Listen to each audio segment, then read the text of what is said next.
दोस्तों नमस्कार। वृश्चिक राशि वाले मेरे मित्रों, आप सभी का आपकी राशि से जुड़े हुए ज्योतिष के इस बेहद ही खास और आपकी जिंदगी में बेहद ही चमत्कारी बदलाव लेकर आने वाले विशेष कार्यक्रम में बहुत बहुत स्वागत है। हृदय से अभिनंदन है। माता रानी आपकी हर एक मनोकामना पूरी करे और आपके हर एक कष्ट को तुरंत समाप्त करे, ऐसी हम माई से कामना करते हैं। दोस्तों, आज के इस वीडियो में जो ज्ञान हम आपको देने जा रहे हैं वह बेहद ही अद्भुत लेकिन बहुत ही सरल है। दोस्तों, अब तक हमने आपको जितनी भी बातें बताई हैं उन सब से यह बात बिल्कुल अलग है। जी हाँ दोस्तों, आज के इस वीडियो में हम आपको एक ऐसी अद्भुत और बेहद ही गुप्त और शक्तिशाली चीज के बारे में बताने जा रहे हैं जिसे आप हमेशा अपनी जेब में रखें। जी हाँ दोस्तों, खास तौर से आपकी राशि के जातकों के लिए यह एक चीज वरदान के समान है। यदि आप इसे हर वक्त अपनी जेब में रखेंगे, फिर चाहे आप घर में हो या घर के बाहर अपने काम पर हो, कहीं पर भी, लेकिन आप इसे अपनी जेब में यदि रखते हैं तो आप देखेंगे कि आपके आसपास का वातावरण बिल्कुल आपके मन के अनुकूल बदल जाता है। आप जिससे जो बात मनवाना चाहते हैं वह आपकी बात मानने लगता है, आपके प्रभाव में आ जाता है और खास तौर से आप काम धंधे व्यापार में एक अलग ही नई ऊर्जा के साथ कार्य करने लगे हैं। और दोस्तों, जब आप अपने इस नए बदले हुए अवतार के साथ कार्य करेंगे तो आपको नई कामयाबियां भी निश्चित तौर पर मिलेगी। और एक खास बात दोस्तों कि इस एक चीज का सबसे बड़ा गुण जो है वह यह है कि यह किसी भी प्रकार की नकारात्मकता को आप तक पहुंचने से रोक देता है। और जब नकारात्मकता आपके पास आ ही नहीं पाएगी तो फिर इस खाली जगह में आएगी ईश्वर की शुद्ध सकारात्मक ऊर्जा, यानी कि आपको आपके हर एक कार्य का सही परिणाम प्राप्त होगा। अब दोस्तों, ऐसा नहीं है कि आपने जीवन में कोई कार्य ही नहीं किया है या मेहनत नहीं की है या फिर अपने दिमाग का पूरा इस्तेमाल नहीं किया है। जी नहीं दोस्तों, यदि कोई ऐसा कहता है तो वह झूठ बोलता है, क्योंकि हम जानते हैं कि आपकी राशि के जातक बेहद मेहनती और बुद्धि से बहुत तेज होते हैं। हालांकि भावनात्मक तौर पर आप थोड़े कमजोर होते हैं, लेकिन यहाँ पर भी आप सतर्कता से काम लें तो विजेता ही साबित होते हैं। फिर भी सारे गुण होने के बावजूद भी यदि आप नाकामयाब हैं, परेशान हैं, तो इसका एकमात्र कारण यही है कि आपके आसपास एक नकारात्मक ऊर्जा का वातावरण हमेशा बना रहता है। जी हाँ दोस्तों, आपकी राशि के जातकों की सबसे बड़ी समस्या ही यही है कि आप अपने आसपास नकारात्मक ऊर्जा को ना चाहते हुए भी आकर्षित कर लेते हैं। यह आपके साथ एक दोष है। अब इसी का नतीजा यह है कि आपके अच्छे कार्यों का भी परिणाम बुरा ही निकलता है। आप अच्छी भली बात किसी से बोलते हैं, लोग उसे गलत समझ लेते हैं, उसका कुछ भी अनाप शनाप मतलब निकाल लेते हैं। आप किसी के साथ खूब अच्छाई करने की कोशिश करते हैं, लेकिन बदले में आपको बुराई ही मिलती है। आप फिर मन में यह सोचते हैं कि आपने तो किसी के साथ कोई गलत कार्य नहीं किया, फिर आपके साथ हमेशा बुराई ही क्यों होती है। हर एक जगह आपको केवल और केवल निराशा ही हाथ क्यों लगती है, जबकि आपका जो प्रयास था वह आपने सच्चे दिल से किया था। तो दोस्तों, हम आपको बता दें कि इसका एकमात्र कारण यही है कि आपके आसपास हमेशा नकारात्मक ऊर्जा मौजूद रहती है। इसी वजह से आप बहुत जल्दी नज़र के प्रभाव में आ जाते हैं। छोटे से छोटे टोने टोटके भी आपको प्रभावित करने लगते हैं। आप आज अपनी खुशी की बात किसी को बताइए और कल ही आप देखिए कि वह बात कमजोर हो जाएगी और आपके हाथों से फिसल जाएगी, यानी कि आपकी खुशियों को नज़र भी बहुत जल्दी लग जाती है। तो अब इन सब बातों का क्या हल है और कैसे इस समस्या से छुटकारा पाया जाए, तो दोस्तों आज के इस वीडियो में हम इसी विषय पर आपको एक बेहद ज्ञानवर्धक जानकारी देने जा रहे हैं। बस आपको इस वीडियो को पूरा देखना है दोस्तों। यकीन मानिए कि आपके लिए यह वीडियो एक कीमती खजाने के समान है। आपको इस वीडियो को पूरा अवश्य देखना ही चाहिए। दोस्तों, हम आपको बता दें कि इस संसार में सबसे बड़ा हथियार यदि कोई है तो वह ज्ञान है। जी हाँ दोस्तों, ज्ञान के सहारे बड़े से बड़ा कार्य किया जाता है, यहाँ तक कि भगवान को भी प्रसन्न किया जा सकता है, उनसे वरदान लिया जा सकता है। लेकिन अज्ञानी इंसान कुछ भी नहीं कर सकता है, वह केवल पशु के समान जीवन जीता है और एक दिन मृत्यु को प्राप्त हो जाता है। तो दोस्तों, आपको हमेशा ज्ञान हासिल करते रहना होगा और अपने जीवन में एक कदम आगे रहना ही होगा, यही समय की मांग है। तो चलिए दोस्तों, हम उम्मीद करते हैं कि आपको हमारी हर एक बात समझ में आ रही होगी। आप हमारे साथ पूरे वीडियो में बने रहेंगे। इसी कामना के साथ आज के इस ज्ञानवर्धक वीडियो को शुरू करते हैं। लेकिन इससे पहले आपसे एक निवेदन है कि कमेंट में पूरे भक्ति भाव के साथ माई को याद करते हुए जय माँ भद्रकाली कृपा करो। जी हाँ दोस्तों, एक बार नहीं 3 बार लिखना। दोस्तों, इसमें कोई कंजूसी मत करना, अच्छे कार्यों में कभी कंजूसी नहीं की जाती है। और माँ जो कि पूरे संसार इस ब्रह्मांड की माँ है, उसे याद करने में कैसी कंजूसी। तो बस 3 बार लिख डालिए जय माँ भद्रकाली कृपा करो। माई की कृपा निश्चित तौर पर आपको प्राप्त होगी। साथ ही साथ हम आपको बता दें कि जिन लोगों ने अपने नाम कमेंट बॉक्स में लिखकर भेजे थे, हमने उनके नाम से हवन में आहुतियां करवा दी हैं और उनके नाम की अर्जी भी हमने माई के दरबार में लगा दी है। उम्मीद हम यह भी करते हैं कि आपने रात्रि को 9 बजे के आसपास अपने घर के मुख्य दरवाजे पर माई के नाम से एक दीपक अवश्य ही जलाया होगा, माँ भद्रकाली के नाम से। तो यदि आपने ऐसा किया है तो जल्द से जल्द आपको माई की कृपा प्राप्त होगी, हमें पूर्ण विश्वास है। इसी के साथ साथ दोस्तों, जो नए लोग वीडियो में जुड़े हैं वे लोग भी अपना नाम और स्थान लिखकर भेजें। हम माई के दरबार में उनके नाम से अर्जी लगवा देंगे और उनके नाम से आहुतियां भी करवा देंगे शनिवार के सर्व मनोकामना पूर्ति हवन में। दोस्तों, यह एक जन कल्याण का कार्य है जो माई की ही आदेश और अनुभूति के आधार पर किया जा रहा है। बस इसका जितना हो सके लाभ ले लीजिए और ज़्यादा से ज़्यादा अपने नाम और अपने प्रियजनों के नाम, जिनका आप भला चाहते हैं सच्चे दिल से, उनका भी नाम आप कमेंट बॉक्स में लिखकर भेज दें। बाकी सब फिर माई के ऊपर छोड़ें, माई सब कुछ ठीक करेंगी। इसी कामना के साथ चलिए आज के इस वीडियो की शुरुआत करते हैं। दोस्तों, हम आपको बता दें कि इस एक चीज का इतना अधिक महत्व है कि प्राचीन काल से ही इसे लोग अपने पास रखा करते थे। जी हाँ दोस्तों, इसे जो इंसान अपने पास रखता है उसके पास जीवन में कभी कोई परेशानी नहीं आती है। अब ऐसा नहीं है कि परेशानी आएगी ही नहीं, जीवन में परेशानियां तो होती ही हैं, लेकिन इंसान के मन में यदि विश्वास मजबूत है और वह पूर्ण सकारात्मक है तो बड़ी से बड़ी परेशानी से भी वह आसानी से लड़ सकता है और उससे बाहर निकल सकता है। तो यदि आपके जीवन में कोई परेशानी आएगी भी तो यह आपको इतना सकारात्मक रखेगी कि आपको उन परेशानियों से लड़कर बाहर निकलने का एक विशेष मनोबल और मानसिक उत्साह प्राप्त होगा। एक चीज याद रखें कि इस संसार में इंसान जैसा भी जीवन जीता है वह अपनी मनोदशा के अनुसार ही जीता है। जी हाँ दोस्तों, आपने देखा होगा कि संसार में बहुत सारे लोग, आपके आसपास भी ऐसे होंगे जो हर वक्त शिकायतें ही करते रहते हैं। जी हाँ दोस्तों, उन्हें हर एक बात से समस्या है, चाहे फिर वह इस संसार से जुड़ी हुई चीजें हो या फिर इस संसार से बाहर की यानी कि भगवान और धर्म से जुड़ी हुई चीजें, उनमें भी ऐसे लोग तमाम कमियां निकालते रहते हैं और दोषारोपण अपने जीवन का, अपनी नाकामी का इनके ऊपर मरते रहते हैं। कहते रहते हैं कि हमारा तो भाग्य खराब है, ये सारा का सारा तंत्र सिस्टम ही खराब है, गवर्नमेंट ही खराब है, तमाम तरीके की बातें करते रहते हैं। कभी सड़क खराब हो जाती है, कभी उनके खुद के माँ बाप खराब हो जाते हैं, वरना पता नहीं वो क्या क्या कर लेते। तो दोस्तों, ऐसे लोग जीवन में केवल और केवल कष्ट भोगते हैं और फिर इतने से ही मन नहीं भरता तो फिर ऐसे लोगों को दूसरों से जलन का भी विशेष भाव होता है। जी हाँ दोस्तों, ऐसे लोग किसी को भी खुश होते नहीं देख सकते। जब भी वे किसी को खुश होते देखते हैं तो उनके मन में कुछ ऐसी भावनाएं उत्पन्न होती हैं जैसे कि उनके हिस्से का सुख इस इंसान को मिल रहा है।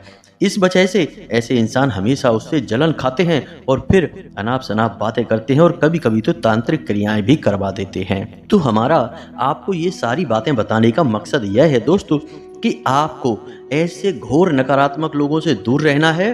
दूसरा कि आपको स्वयं भी किसी भी कीमत पर किसी की बुराई नहीं करनी है, नकारात्मक भाव मन में उत्पन्न नहीं करना है। जी हाँ दोस्तों, अब आप खुद ही सोचिए कि आपने कोई एक ऐसी चीज अपने पास रखी है जो कि सकारात्मक ऊर्जा को उत्सर्जित कर रही है, लेकिन आप मन में नकारात्मक हुए बैठे हैं।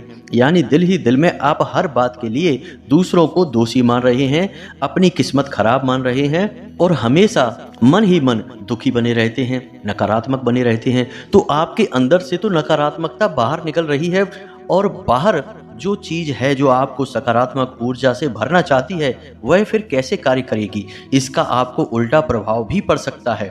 जी हाँ दोस्तों, क्योंकि यह आपको एक विशेष असमंजस की स्थिति में यानी कन्फ्यूजन की स्थिति में डाल सकता है कि आप फिर सरल से सरल कार्य को भी करने में 50 बार सोचेंगे और कोई निर्णय नहीं ले पाएंगे।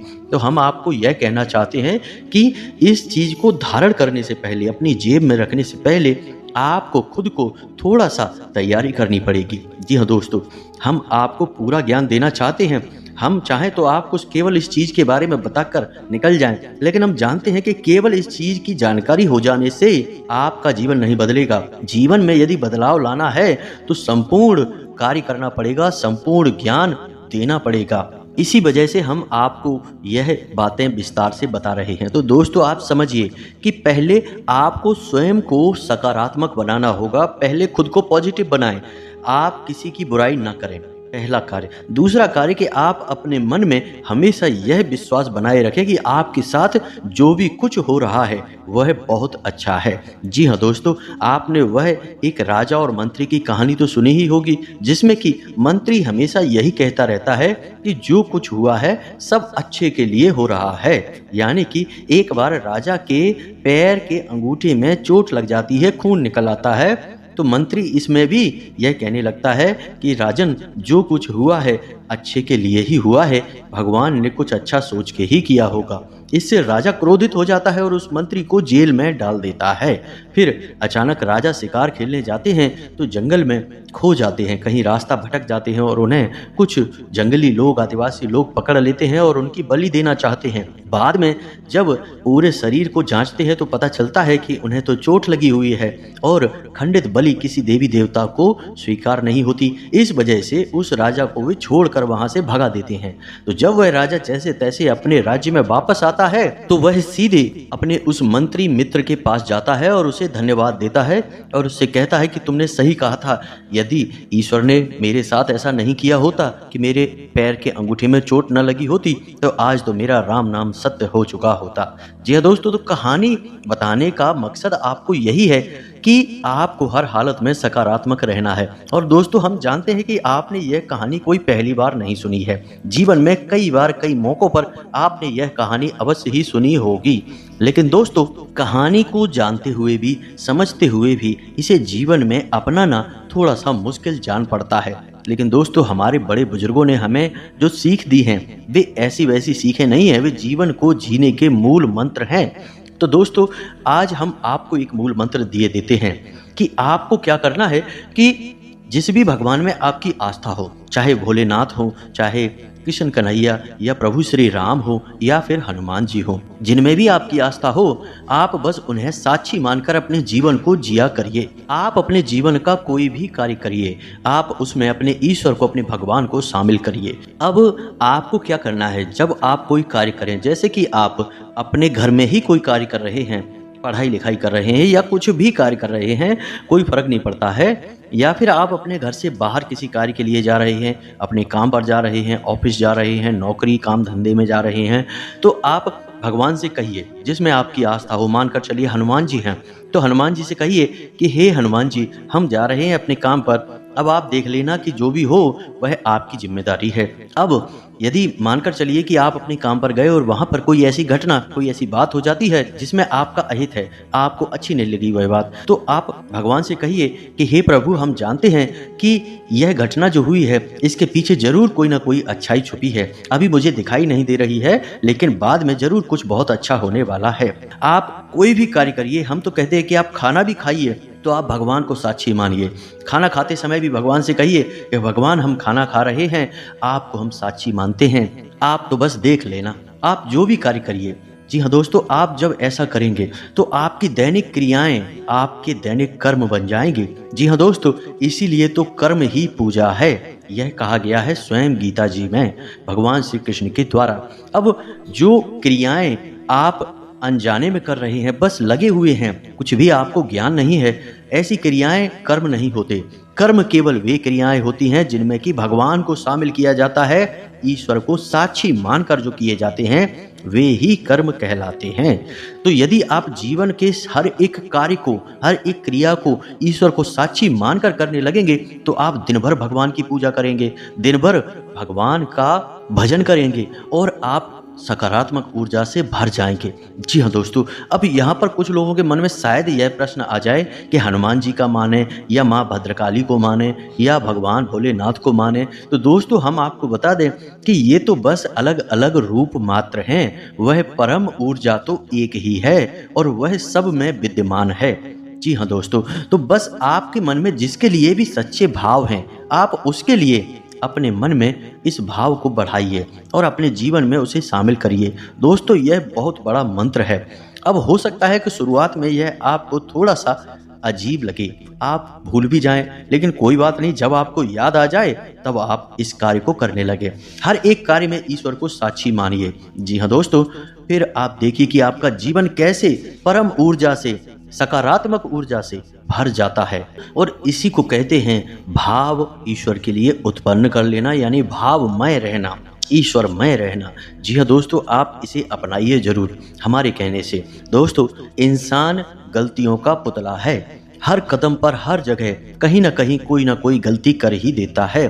कितना ही संभल कर चलिए, गलतियां तो होती ही हैं। तो अब एक एक करके हर एक गलती को सुधारते सुधारते तो आप बस गलतियां ही सुधार पाएंगे अपने जीवन में, और कुछ नहीं कर पाएंगे। तो इससे बेहतर यह होगा कि आप हर एक गलती का सुधार केवल इस एक भाव से कर लें जो हमने आपको बताया है। फिर या तो आपसे कोई गलती होगी ही नहीं, और यदि वह गलती होगी भी तो उस गलती में भी आपके भगवान शामिल होंगे। समझिए कितनी बड़ी बात है, भगवान आपके हर पल में शामिल हैं। फिर आप जो जीवन जी रहे हैं वह भगवान का जीवन हुआ ना, और भगवान का जीवन जो होगा तो उसमें कुछ अनर्थ तो नहीं हो सकता है। हो सकता है कि छोटी मोटी समस्याएं आएं, लेकिन धीरे धीरे हर एक समस्या गायब होने लगेगी। दोस्तों हम आपको बता दें कि हमारे बुजुर्ग हमेशा कहा करते थे कि जहां सुमति तहां संपत्ति नाना। तो जहां सुमति आ गई, यानी कि आपकी बुद्धि ईश्वरमय हो गई, सकारात्मक हो गई, वहां तो नाना प्रकार की संपत्तियां आपको अपने आप ही हासिल होने लगेंगी। कम प्रयास में अधिक लाभ हासिल होंगे और अधिक से अधिक लोग चढ़ बढ़कर आपके कार्य को बनाने में लग जाएंगे। तो बस हमारे कहने से आप इस एक कार्य को करिए, सकारात्मक रहिए जितना हो सके। और दूसरा कार्य आपको यह करना है कि नकारात्मक लोगों से जितना हो सके उतना दूर रहिए। हमने आपको अभी बताया था वीडियो में कि जो लोग हमेशा शिकायतें करते रहते हैं, किसी न किसी की बुराइयां करते रहते हैं, ऐसे लोग घोर नकारात्मक होते हैं। इनसे तो हमेशा दूर रहिए, इनकी छाया से भी दूर रहिए। आप देखेंगे कि इनके मन में किसी के लिए सम्मान नहीं होता, ये अपने माँ बाप के भी सगे नहीं होते और अपने धर्म और अपने भगवान के लिए भी ये भाव नहीं रखते हैं, क्योंकि ये कृतज्ञ लोग हैं। जी हाँ दोस्तों, ये किसी के लिए श्रद्धा नहीं रखते, भाव नहीं रखते। तो इनसे आप कोसों दूर रहिए, इनकी छाया भी आपके लिए खतरनाक है। इसी के साथ साथ दोस्तों आपको कुछ छोटे छोटे कार्य और भी हैं जो करते रहना चाहिए। पहला कि आप अपने क्रोध पर नियंत्रण रखें, अपनी भाषा शैली को विनम्र बनाएं। जी हाँ दोस्तों, विनम्रता से बड़े विवाद को भी हल किया जा सकता है। तो भाषा शैली को विनम्र बनाएं, अपनी बात को साबित करने की कोशिश बिल्कुल ना करें, क्योंकि सत्य को साबित करने की कोई आवश्यकता नहीं है, और झूठ को आप कितना भी साबित करें, आज नहीं तो कल उसकी पोल खुल ही जाती है। तो आप अपनी बात को बिल्कुल साबित ना करें, आप सत्य कहें, बस एक बार कहें, बात खत्म हो जाएगी। और सबसे बड़ी बात दोस्तों कि आप अपने परिवार के जितने भी सदस्य हैं उनके साथ जितना हो सके उतना प्रेममय रहें, जितना हो सके उनके साथ मीठा व्यवहार करें, क्योंकि दोस्तों आपको आपके परिवार से ही, आपके जीवन साथी से ही सकारात्मक ऊर्जा प्राप्त होती है। दोस्तों एक बात याद रखिए कि जब भी आपके परिवार में किसी के साथ आपका झगड़ा हुआ या परिवार में ही किसी का आपस में झगड़ा हो गया, तो आप देखेंगे कि आपका मन आपके कार्य से हट जाएगा, आपका मन खराब रहेगा, आप चिड़चिड़े हो जाएंगे, यानी आपके ऊपर इसका बहुत गहरा प्रभाव पड़ता है और लंबे समय तक यह प्रभाव आपके ऊपर बना रहता है। तो ऐसे में यह आपकी खुद की व्यक्तिगत जरूरत है कि आप अपने परिवार को जितना हो सके उतना सकारात्मक रखें। तो बस करना आपको यह है कि परिवार के हर एक सदस्य को बराबर सम्मान दें और प्रेम से व्यवहार करें। किसी के साथ कोई गलत बात ना करें, धौंस दिखाने की कोशिश ना करें और जितना हो सके उतना मीठा बोलें। और एक बात और दोस्तों, कि आप अपने परिवार में ही अपनी बात को साबित करने के लिए कई बार बहुत आगे बढ़ जाते हैं और कठोर बातें ही परिवारजनों से कह जाते हैं, खास तौर से अपने जीवन साथी के साथ। तो आपको अपने घर के लोगों को, अपने जीवन साथी को जीतने देना है। अगर वो कहते हैं कि हाँ वो सही हैं, आप गलत हैं, तो आप मान लें कि हाँ ठीक है, कोई बात नहीं, हम गलत हैं, तुम सही हो। तुम जीते तब भी तो हम ही जीते।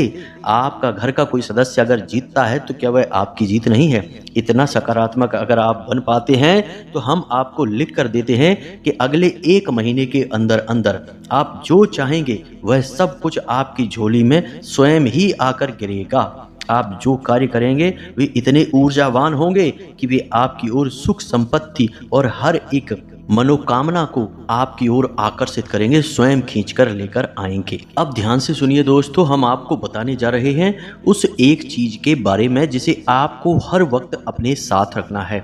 चाहे आप कुछ भी कार्य कर रहे हों, उसमें आपको बहुत अधिक सफलता प्राप्त होगी, क्योंकि यह एक चीज ऐसी है जो हर एक प्रकार की नकारात्मक ऊर्जा को आप तक आने नहीं देगी। जी हाँ दोस्तों, तो अब ध्यान से सुनिए, इसका नाम और फिर इसे कैसे प्रयोग करना है इसके बारे में भी हम आपको आगे बताएंगे। साथ ही साथ इसके प्रभाव को बढ़ाने के लिए एक और चीज है जिसे भी हम आपको बताएंगे, उसे भी आप प्रयोग कर सकते हैं। तो ध्यान से सुनिए दोस्तों, इस एक चीज का नाम है गोमती चक्र।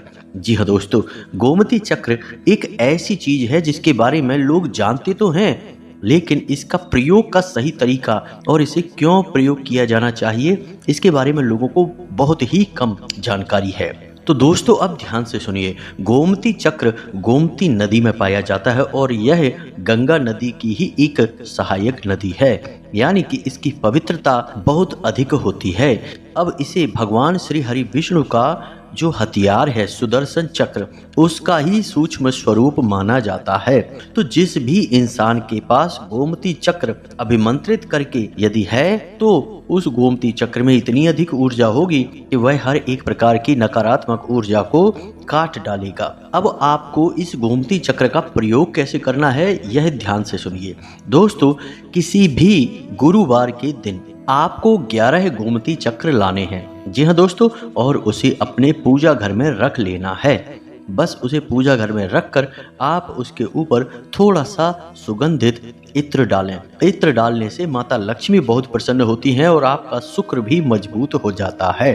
इसी के साथ साथ लाल रंग का चंदन लगाएं और इन गोमती चक्र का स्वयं भगवान श्री हरि विष्णु और माता लक्ष्मी के रूप में पूजन करें और इन्हें लगभग 7 दिनों के लिए अपने पूजा घर में ही रखे छोड़ दें। जी हाँ दोस्तों, लगातार इनका पूजन होता रहेगा, लगातार इन पर धूप दीप होता रहेगा, तो ये पवित्र होते चले जाएंगे, अभिमंत्रित होते चले जाएंगे। किसी विशेष मंत्र की कोई आवश्यकता नहीं है दोस्तों, क्योंकि इनके अंदर स्वयं बहुत अधिक ऊर्जा होती है। जी हाँ दोस्तों, तो बस जब आप 7 दिन तक इन्हें अपने पूजा घर में रखेंगे, तो उसके बाद फिर आप सुबह नहा धोकर स्नान करके पूजा करें और एक गोमती चक्र उठाकर अपनी जेब में रख लिया करें। जी हाँ दोस्तों, फिर आप दिन भर उसे अपनी जेब में रखें और शाम के समय जब आप रात में अपने घर में आएं, तो उस गोमती चक्र को वापस पूजा घर में ही रख दें।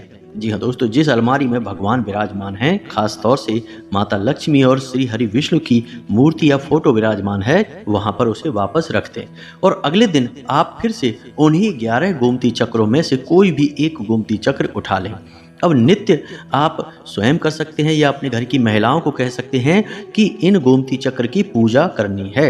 इनके ऊपर थोड़ा सा इत्र डालना है और लाल चंदन से इनका पूजन करना है और इनके ऊपर यानी इनके नाम से एक दीपक जलाना है गाय के घी का। बस इतना करना है। फिर आपको रोज एक चक्र, कोई भी चक्र आप उठा सकते हैं, अपनी जेब में रख लेना है। किसी से इस विषय पर कोई बात नहीं करनी है। एक और खास बात कि जब आप इस चक्र को अपनी जेब में रखेंगे तो उसे लाल रंग के कपड़े में लपेट कर ही रखें। यानी आप एक लाल रंग का छोटा सा कपड़ा भी अपने पास रखें और उस कपड़े में लपेट कर इस गोमती चक्र को अपनी जेब में रख लिया करें। दूसरी खास बात कि इसे अपने पैंट की जेब में कभी ना रखें, इसे हमेशा अपनी शर्ट की जेब में रखें। अपने शर्ट की जेब में आप रखेंगे तो इसकी पवित्रता कायम रहेगी। पैंट की जेब में रखना ठीक नहीं होगा, यह अपवित्र हो सकता है। बस इतना सा कार्य आपको करना है और आप देखेंगे कि आप जैसे ही इसे रखकर घर से बाहर निकले, आपके कार्य कैसे बनते चले जाते हैं।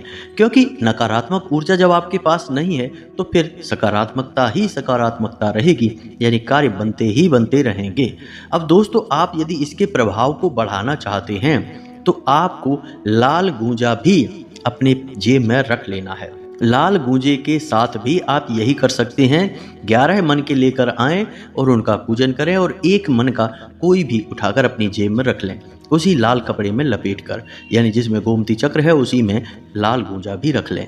आप देखेंगे कि आपके ऊपर माता लक्ष्मी की विशेष कृपा हो चुकी है और भगवान श्री हरि विष्णु के इस चक्र ने आपकी हर एक नकारात्मकता को काट डाला है। जी हाँ दोस्तों, यह बेहद ही सिद्ध प्रयोग है। कई लोगों को हमने करवाया है और उन्हें बहुत अधिक लाभ मिले हैं। निश्चित तौर पर आपको भी लाभ प्राप्त होंगे, हमें पूर्ण भरोसा है। अब यदि कोई प्रश्न आपके मन में उठता है तो आप कमेंट करके हमसे प्रश्न पूछ सकते हैं। कृपया कर यह ना कहें कि वीडियो छोटा बनाया करें। दोस्तों, हम आपके जीवन के कुछ मिनट लेते हैं लेकिन आपको बेहद शुद्ध और बहुत ही उन्नत ज्ञान देने की कोशिश करते हैं। थोड़ा सा समय तो आप निकाल ही सकते हैं। आखिर ज्ञान के लिए छोटी सी एक कीमत ही तो है यह, आप ऐसा तो कर ही सकते हैं। तो बस दोस्तों, आप सतत अपना कार्य करते रहिए, ईश्वर में लीन रहिए, आपके जीवन में हमेशा हमेशा के लिए सद्गति आएगी। इसी के साथ साथ कमेंट बॉक्स में पूरे भक्ति भाव के साथ जय माँ भद्रकाली लिखना ना भूलें। माई आपके ऊपर कृपा बनाए रखेंगी। इसी के साथ साथ आज की इस वीडियो को विराम देते हैं। मिलते हैं अगले ज्ञानवर्धक वीडियो में, तब तक के लिए धन्यवाद। जय माता की।